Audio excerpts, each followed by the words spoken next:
He had everything a man could want: wealth, power, respect. But fate had a lesson no money could buy. Because the son he abandoned was about to return, not as a prince, not as a rival, but as a servant. This is the story of the billionaire who found his son as a servant, a tale of regret, redemption, and the power of blood. Before we continue, please like this video, subscribe to the channel, and let us know where you're watching from in the comments below. Lagos never slept. Even at dawn, when the sky hung pale and undecided between night and day, the city breathed, as if the whole metropolis were alive. Engines hummed like restless insects, vendors shouted from shadowed streets, and ambition moved through the streets like a river that could not be dammed. Above it all, at the highest point of one of the city's most exclusive neighborhoods, there stood a mansion that seemed to watch the chaos below with silent judgment. The Balogun estate. Its gates towered like stone sentinels, guarded by armed men whose eyes never strayed from the world outside. Marble floors, polished to the sheen of glass, reflected the golden glow of sunlight even before dawn. Chandeliers hung from ceilings so high that a man could lose himself looking up into their brilliance, their crystals catching and fracturing the light into 1,000 sparkling fragments. The walls were adorned with paintings collected from galleries across Europe and Asia, masterpieces whose colors still whispered secrets of distant lands. This was the kingdom of Chief Adewale Balogun. To the outside world he was a legend, a self-made billionaire, whose empire stretched across industries and continents. A man whose name alone could inspire fear in rivals and admiration in allies. His signature could create millionaires or destroy companies with the faintest stroke of ink. Politicians hesitated when he spoke. Businessmen bent silently when his gaze fell upon them. But inside the mansion, behind doors that shut out the world, Adewale lived in a different kingdom. A kingdom where power held no comfort, and wealth could not fill the void that lingered in silence. No laughter echoed through these halls. No children ran across the polished floors, their footsteps a joyful counterpoint to the marble's cold perfection. No woman waited for him in the night, her warmth a shield against loneliness. Only silence and memory. Every morning, long before the first rays of the sun touched the streets of Lagos, Adewale awoke. Not because he had to, but because sleep had become an unreliable friend. Even in dreams, the past found him. A woman's face, soft, unwavering, haunting, would appear always distant, always just out of reach. A voice, warm and familiar, would echo in the corridors of his mind, repeating words he could never answer. A night he had never finished explaining played again and again, like a film he could not stop. He would sit on the edge of his massive bed, the silk sheets tangling at his feet, and press his temples with fingers that had guided empires but could not guide his own heart. Regret is a luxury for the weak, he reminded himself, as he had every morning for decades. And yet, despite the reminders, his heart ached quietly. He walked through the house slowly, each step measured, almost ceremonial.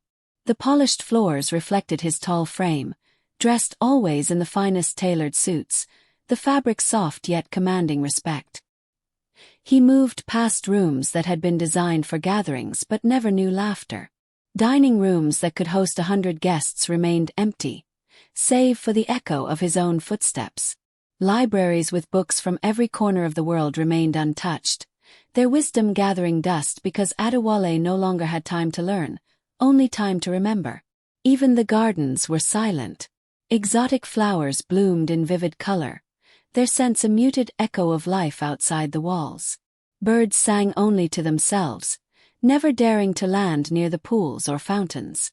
The water shimmered as if it, too, respected the solitude of the master of this estate. Visitors often whispered that a man like Adewale Balogun could never truly be alone, that wealth alone could fill any void. But they were wrong. They could not see the emptiness behind his sharp eyes. They could not feel the way the walls closed in at night, when he finally allowed himself to confront the memories he had buried beneath gold and ambition. Adewale was a man who had climbed to the top of the world only to find that some things, love, family, belonging, cannot be bought, cannot be commanded, cannot be demanded. He had built towers of wealth and ambition, yet they cast long shadows over the child he had left behind, the woman he had loved and lost, and the life that might have been. Each day, as the sun rose and the city of Lagos roared below, he walked through his silent mansion and wondered, just once, if life would ever offer him redemption. Or if some ghosts were destined to follow him forever. More than 20 years earlier, Adewale Balogun had not yet reached the heights he now commanded. He was ambitious, restless, and sharp as broken glass, a young man who measured the world in opportunities and obstacles, speed and strategy. His dreams were already enormous, too big to be contained by the narrow streets of Lagos or the modest expectations of his peers. Every day was a race, every handshake a negotiation, every glance a calculation. And then, unexpectedly, he met Marank Adebisi. She was nothing like the women he had encountered in boardrooms or at high society events. She sold food by the roadside, her hands skilled at preparing simple meals with precision and care. Yet it wasn't her skill that caught his attention. It was the ease with which she lived her life, the laughter that spilled from her lips like sunlight over dry earth, the way she listened to him without judgment, without pretense, without any thought of ambition or gain. Marank noticed things others did not. She noticed the way his hands trembled slightly when he was nervous, the way his eyes darted toward opportunity before he even acknowledged it to himself, the quiet tension he carried even in moments of leisure. She saw the man who would one day conquer empires, but she also saw the man he had not yet become, the man still capable of tenderness, still capable of choice. Their relationship was never meant to last, and yet, for a fleeting season, it existed. They walked through the streets together, her laughter blending with the city's hum. They shared meals, long conversations, and moments of silence that spoke more than words. Adewale felt alive in ways the boardroom could never offer him. Then, one ordinary morning, Marank told him she was pregnant. Fear wrapped around his chest like iron chains. The city that had always been full of promise now felt confining, a labyrinth of responsibility he was not yet ready to navigate. His dreams of wealth, influence, and a life shaped by his own hands suddenly collided with a reality he could not fully control. He promised her everything. "I will return," he said, voice shaking with both conviction and panic. "I will fix this. I will give you the life you deserve." But life, as it often does, moved differently. Business opportunities appeared like relentless tides. Investors called at hours too early and too late. Deals had to be closed before they slipped through his fingers. And just like that, Marank was left behind, standing in the quiet doorway of her small room, her hand resting on a belly that grew heavier with each passing day. Months later, guilt pressed him into action. He searched. He asked around. He retraced the streets they had walked together. But the food shop was gone. Her modest room, once filled with laughter and aroma, was empty.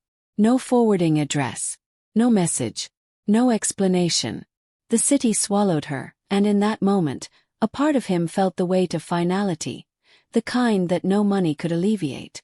Adewale searched for a while, a few frantic weeks marked by desperation and sleepless nights. But then, one by one, opportunities beckoned, deals demanded attention, and the world of commerce swallowed him whole. Marank became a memory, a ghost that he carried privately but never confronted publicly. And with time, the search quietly died, buried under success and ambition. Back to the present. The years had changed him, but not entirely. He still woke before dawn, still moved through his mansion with the precision of a man who measured every step, every sound, every shadow. The estate was alive with the movements of servants, gardeners, drivers, and security guards, yet the mansion remained a silent kingdom, its halls echoing only the faintest whispers of memory. Footsteps echoed down the grand hallway as Adewale prepared for another long day. The polished floors reflected the dim morning light, showing the reflection of a man shaped by wealth but haunted by absence. "Sir," the estate manager said with the careful respect demanded by years of hierarchy, "we have hired a new house servant." Adewale barely glanced up, focusing instead on the reports scattered across his polished mahogany desk. Make sure he knows the rules, he said, his voice flat, almost dismissive. Moments later, a young man appeared at the doorway. He was tall, composed, and modestly dressed. His eyes were calm, yet they held a quiet intelligence that seemed to measure the room before him. He bowed slightly, just enough to show respect but not enough to appear subservient.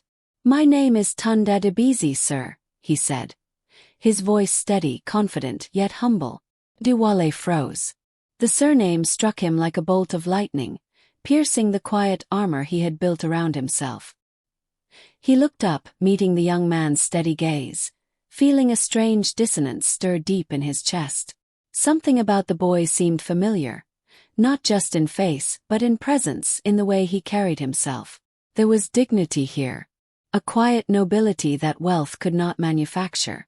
For a moment, Adewale felt dizzy, as though the world had shifted subtly beneath his feet. But he dismissed it quickly. Coincidence, he told himself.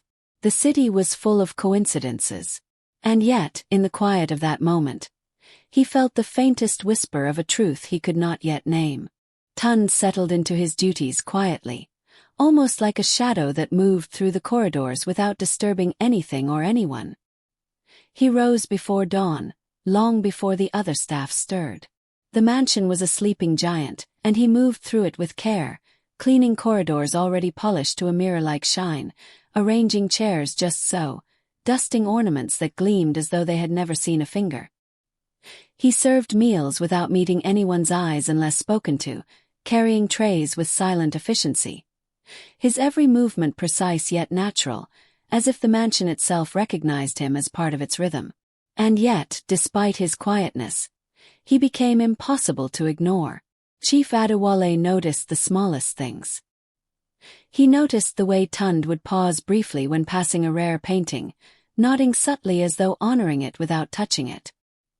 He noticed that Tunde's hands never lingered on the gilded handles of doors, never lingered on the velvet drapes or the marble balustrades. There was discipline, but also restraint, an understanding that wealth was a backdrop, not a stage for his own presence. Tunde never stole glances at luxury, never lingered around wealth, never complained about work, no matter how demanding the tasks. When spoken to harshly, he responded with respect, not fear. His words were measured, calm, and direct. There was no trembling, no defensive excuses, no bitterness. When praised, he simply nodded once and returned to his duties, the gesture graceful yet unassuming. It was that restraint, that silent strength, that unsettled Adewale more than anything else. One afternoon, Adewale happened to pass by the staff quarters. From the corner of his eye, he saw Tunde correcting a junior housekeeper, not with scolding or intimidation, but with gentle authority. The boy explained the tasks clearly, offered guidance patiently, and even smiled briefly as the junior staff member followed his instructions. Adewale paused, feeling a strange, unfamiliar respect stir inside him. It was mature, thoughtful, almost paternal, a natural command that did not rely on fear, money, or title. That night, the image lingered in Adewale's mind. Sleep evaded him, and he finally asked the estate manager quietly, as though voicing a dangerous thought aloud. "Where did that boy come from?" The manager hesitated, then replied, "Sir, he applied like the others. No connections, no recommendations, just character." Character. The word echoed in Adewale's mind long after the conversation ended. He repeated it silently over and over, trying to attach meaning to it, trying to measure it against everything he thought he knew about people in power. Most employees had charm, influence, or ambition. Tunde had none of that, yet he carried an aura that made him stand out more than anyone in the mansion. The strange bond. Weeks passed. Adewale found himself unconsciously creating reasons to be near Tunde. He asked him to deliver files, only to watch how he handled the task with quiet efficiency. He posed small questions, sometimes about work, sometimes about trivial matters, and studied the way Tunde responded, always calm, never flustered. Adewale observed him under pressure, noting the unshakable composure, the thoughtfulness of every action. Tund never tried to impress him. And yet, that was exactly what impressed Adewale the most. Sometimes, when Tund moved across the polished floors of the mansion, Adewale caught himself staring a little too long. Questions arose in his mind, questions he dared not speak aloud. Where are you from? Who raised you? Why do you feel familiar? He wanted to ask. He wanted to reach out. But pride, the very pride that had built empires and closed doors in the past, sealed his lips. Meanwhile, Tund felt it too. Pull. The unspoken connection. The way the air seemed different whenever the two of them crossed paths. He sensed a presence he had only felt once in his life before. A warmth, a weight, a recognition that went beyond mere respect. Yet he said nothing. He had learned long ago from his mother, the one person who had shaped him more than the streets or circumstances ever could, one immutable truth. Never force yourself into anyone's life. If the truth wants to be known, it will reveal itself. So he moved silently, waiting for life to reveal what words could not. The quiet observations. Adewale began noticing patterns he could not explain. How Tund would linger for a moment near the study at night, as if he sensed the weight of history in the books stacked on the shelves. How he seemed to understand the unspoken rules of the mansion better than most long-term staff. How he never spoke unnecessarily but always contributed exactly what was needed when asked. The mansion itself seemed to respond to Tund's presence. Even the old grandfather clock in the hall, which had groaned and hissed for decades, ticked more steadily when the boy passed by. The air felt lighter somehow, or perhaps it was Adewale imagining it, something he had not felt in years. The possibility of life moving gently instead of demanding endlessly. And the more he watched Tund, the more he realized that this young man, quiet and unassuming, was teaching him lessons without ever opening his mouth. Lessons that wealth and power had never taught him. Lessons about patience, humility, strength without arrogance, and perhaps about family. The collapse came without warning, like a storm that materializes from an impossibly clear sky. Adewale Balogun had been in the middle of a private boardroom meeting, papers spread across the massive mahogany table, executives seated with the nervous tension of men who knew they were only guests in the presence of power. He was listening to a presentation on a high-stakes acquisition, nodding politely, but inside, his mind felt strangely light, almost dizzy. And then it hit him. A sharp, stabbing pain tore through his chest. It was sudden, unnatural, and cold. His vision blurred. The charts, the spreadsheets, even the faces of the men around him seemed to ripple and distort. Papers slipped from his hands and fluttered to the floor, like autumn leaves released by a gust of wind. And then darkness. The mansion erupted into chaos. Security guards ran toward the room, voices raised. Assistants screamed for medics. Phones were dialed. The hum of air conditioners and the quiet confidence of the estate dissolved into panic. Adewale hit the floor, clutching his chest. His mind racing in fragments. Not now. Not like this. I still have so much to do. The rush of life and death. Within minutes, the mansion's private doctor arrived, followed swiftly by an ambulance team called in by the estate manager. Blood pressure was checked. Heart monitored. 4 lines inserted. Emergency medications administered. But the verdict was grim. He needed immediate surgery. And he needed blood, rare blood, immediately. Calls went out frantically. Relatives were contacted. Executives, old friends, anyone who could possibly match his type. No one. The rare blood type, once a trivial detail in his medical file, had now become a matter of life and death. Time slipped away like sand through clenched fists. Minutes felt like hours. The tension in the room pressed down on every soul present, heavy and suffocating. Nurses moved with urgency, but their eyes darted nervously to Adewale, who lay pale and trembling on the hospital bed. Then, cutting through the chaos, came a quiet voice from the doorway. "Sir, please test me." The room froze. Every movement stopped. Conversations died mid-sentence. Everyone turned. It was Tund. A quiet courage. The doctor stepped forward, hesitating. "This isn't a small thing," he said carefully, studying the young man who stood calm and resolute. "I know," Tund replied evenly, his eyes meeting the doctor's with a certainty that silenced the room. "But if it can save him, I want to help." The procedure began immediately. Blood was drawn, analyzed, and compared. Every heartbeat in the room seemed to echo in unison. When the results came back, silence fell like a heavy curtain. Perfect match. The doctors exchanged uneasy glances, their professional composure challenged by the impossibility of the situation. This is highly unusual," one said softly, almost to himself. Another test was ordered, and then another, until the results could no longer be questioned. The truth was undeniable. The revelation. Hours later, after the surgery was complete and Adewale had been stabilized, the room fell into an unnatural quiet. Too quiet. The city outside moved on, oblivious, but within these walls, time had slowed, the air heavy with expectation and dread.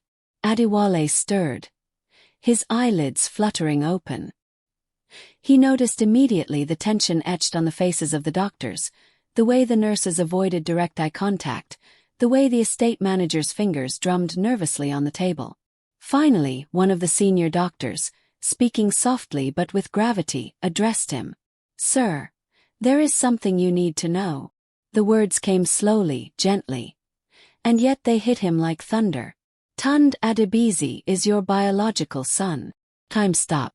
Adewale's mind spun. The world outside the hospital walls seemed distant, unreal, muted. He stared at the ceiling, struggling to breathe, struggling to comprehend. "No," he whispered. "That's impossible." And yet, memory flooded back, like a river breaking through a dam. The face of Marounk, gentle and unyielding, appeared vividly in his mind. The words she had spoken years ago. The child he had never acknowledged. The choices he had made in his youth, driven by fear and ambition. Tears slid slowly down his temples, not from physical pain, but from truth finally piercing the armor he had built around himself. And then Tund entered the room. The young man, quiet, calm, composed, approached the bed. Every movement measured, deliberate but not arrogant. His presence alone seemed to fill the room, creating space for something long denied. Connection. The billionaire who had never knelt to anyone, who had commanded armies of men with the power of his wealth and the sharpness of his mind, now sat up weakly. His hands shook as he bowed his head before this son he had never known. "I failed you," he said, voice shaking raw. "I failed your mother." Tund remained still. He did not rush forward. He did not demand anything. He simply let the truth exist between them, unspoken yet profound. "I didn't come for anger," he said quietly. "I came because life brought me here." And in that moment the mansion, the empire, the city, and all the wealth in the world felt small. All that remained was blood, truth, and the fragile beginning of a bond long denied. The mansion changed after that day. Not in obvious ways, not in gestures meant to be noticed, but in subtle shifts that carried weight and meaning. The polished floors remained polished, the chandeliers continued to scatter sunlight across marble and velvet, and the city outside hummed with the same relentless energy it had for decades. Yet inside, the air itself felt lighter, warmer, more alive. The silence that had dominated the halls for years, the silence of absence, of unspoken regrets, of solitude, was replaced by murmurs, cautious conversations, and laughter that began slowly, hesitantly, then grew stronger and freer with each passing day. Not instantly, but deeply. Adewale walked through the mansion with a new awareness. He noticed things he had never bothered to notice before. The way morning sunlight spilled across the marble floors, highlighting every intricate vein and pattern as if the house itself was alive. The way the staff moved with quiet purpose, their steps no longer weighed down by fear, but carried with dignity. The small gestures of kindness exchanged among employees. The way someone held a door open for another, or offered a gentle smile across the hallway.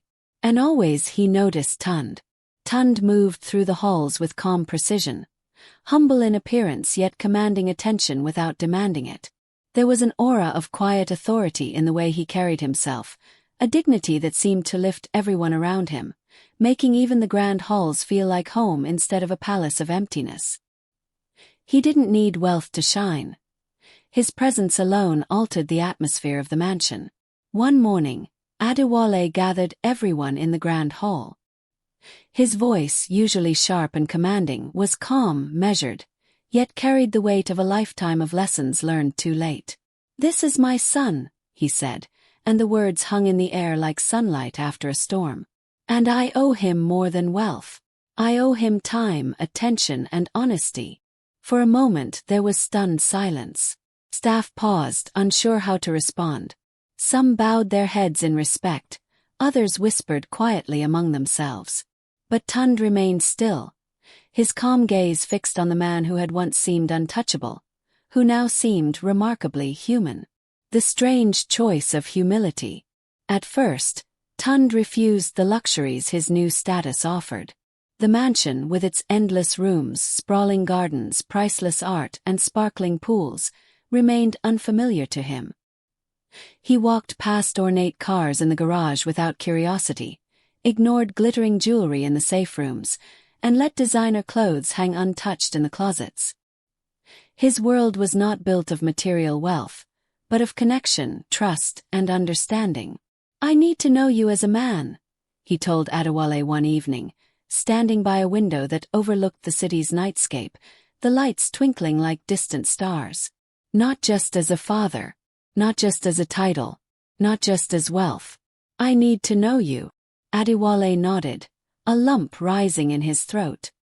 He realized, perhaps for the first time, that relationships required effort, presence, and patience, not power, authority, or money. For decades, he had believed that wealth could buy love, respect, and loyalty, but now he understood the profound truth Tund embodied. Some things could only be earned, nurtured, and shared. Nights of confession and shared stories. They began spending long nights together. At first, they spoke of trivial matters. The arrangement of furniture, the state of the gardens, the patterns of sunlight on the floors, the rhythm of staff movements. Slowly, the conversations deepened. They shared stories of childhood, longing, regrets, and dreams deferred. Adewale listened, truly listened, for the first time in his life. He heard Tund's voice not as a servant, not as a stranger, but as a son, a man of wisdom, restraint, and compassion. He spoke of nights spent alone in the mansion, haunted by memories, weighed down by ambition, and the woman he had loved and lost. He spoke of the mistakes he had made, the choices he regretted, and the years he had lost in pursuit of power. Tund, in turn, shared the story of his mother, her sacrifices, her teachings of patience, humility, and integrity, and the longing he carried for a father he had barely known. Their conversations became a bridge between past and present, between wealth and humanity, between absence and connection. They laughed together. They cried quietly, in the privacy of the study or the garden terraces, where no one could see the cracks in their armor. They sat in silence sometimes, letting the weight of years evaporate into mutual understanding. Slowly, a bond formed, not out of obligation or inheritance, but out of trust, forgiveness, and recognition of shared blood. Years of growth and transformation. Years passed. Tund grew into leadership naturally, not by demanding authority, not by wielding power, but by demonstrating wisdom, integrity, patience, and fairness. He learned the workings of the empire from Adewale, yet he did not allow wealth to define him.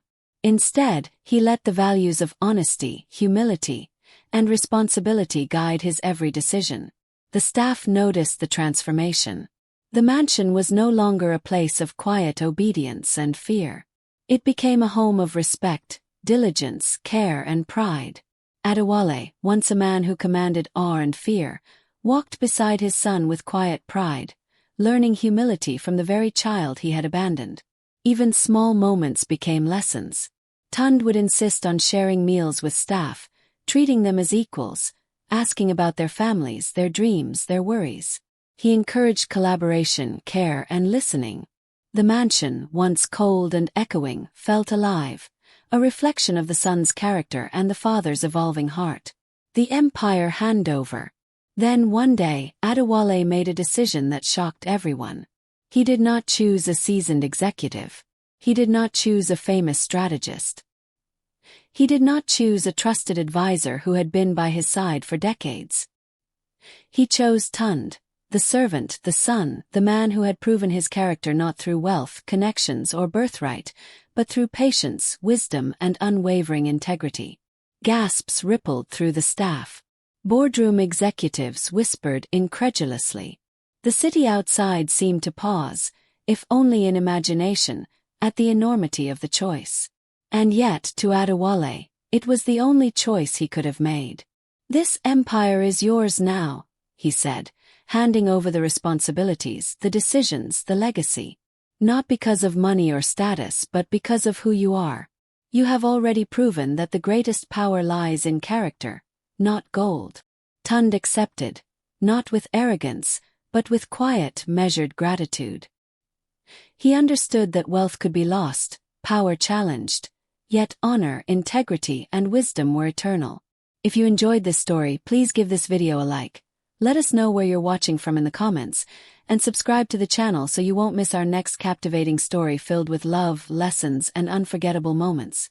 Until our next story, keep your heart open and your imagination alive.